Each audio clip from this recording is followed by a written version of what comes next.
another hilarious clip from Learn English with Friends, and this is titled Ross Plays the Piano, but then in this clip, we can see that the clip started with Ross' introduction of himself used at getting into piano when he was in university, and the group wants him to show that funky music. At first he's kind of shy a little bit, but after that he's all into that. But it sucks, and people doesn't want to listen to it at all. But everybody doesn't like it except for Phoebe. She got so much inspiration from Ross' music, and she said that Ross is not appreciated in his term. It is a term to express that your music is weird, is strange, and people around your age or around your generation does not understand to get it. And Ross falls into that category.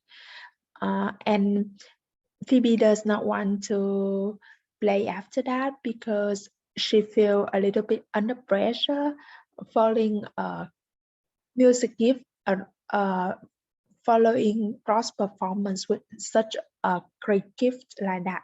She felt she chuffed, like she feels smaller and weaker compared with Ross, although she tries to be a bit. After that, Ross said he played bad on purpose so he can cheer Phoebe up a little bit. Rachel and Mon asked, "So you play bad the whole time?" Ross said, "No, I just play badly this song." But in reality, according to Rachel, Mon, and Chandler, Ross sucks and he played very bad. Okay, let's dive into the clip and study vocabulary, pronunciation, and cultural note. Yeah, I mean just a little in high school, but then I really got into it in college. Ross means that he started playing his keyboard more regularly and enthusiastically when he was in university. There's a similar phrasal verb to pick up something, which means to start doing an activity. I mean that's when I really found my sound. Oh God, orange juice just came out my nose, but it was totally worth it. She said it was worth it. If something is worth it, you gain something from it, even though it might cost you something. We can turn this into an adjective. Can you guess which one it is? Worthwhile.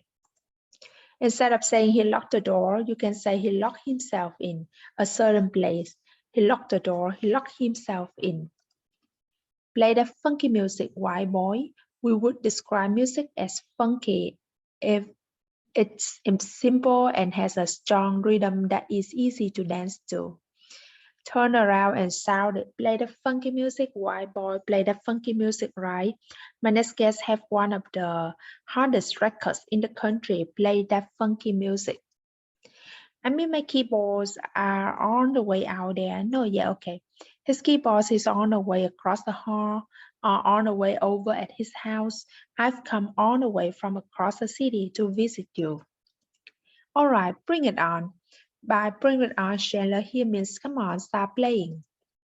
As wordless sound poems, we might use the suffix less when we mean without something. Terrific. Terrific means really good or extraordinary. Pitching. It's funny to hear Chandler say this word. This is a slang word that means excellent. I want to play you another piece. Ross says he wants to play a piece as in a piece of music. God bless my dad for soundproofing the basement. Like we say with Liz, proof is also a suffix that we add to certain nouns. For example, a president might be transported in a blue bulletproof car. No, why didn't you make a copy and keep it in a fireproof box?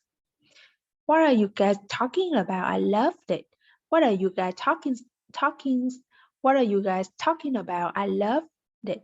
Notice how the auxiliary verb are is reduced to just a. What are you guys? What are you guys talking about? What are you guys talking about? I loved it. What are you guys talking about? I loved it.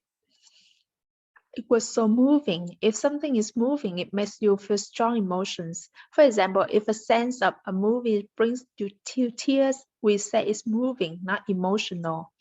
Our blood is so different from the stuff you usually hear.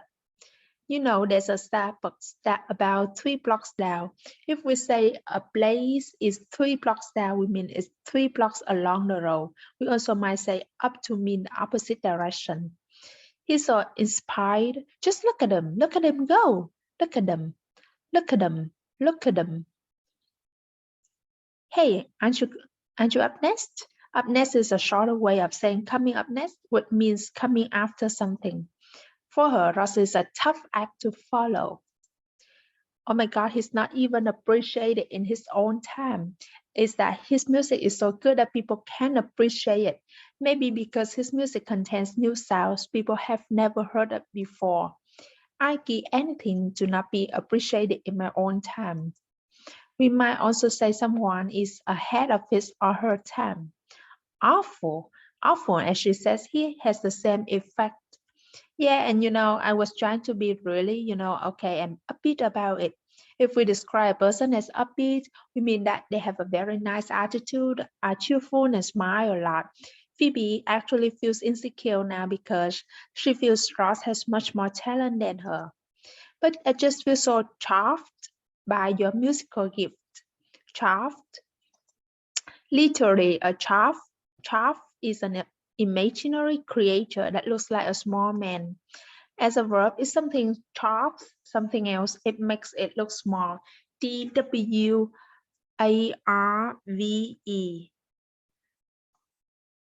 Gift means a natural ability or special talent. How could I live with myself if I knew I was depriving the world of your music? We say the phrase live with oneself to talk about someone who has done something bad. She punished her son by depriving him of his phone. To deprive someone of something means to not allow someone to have something. Okay, that's it.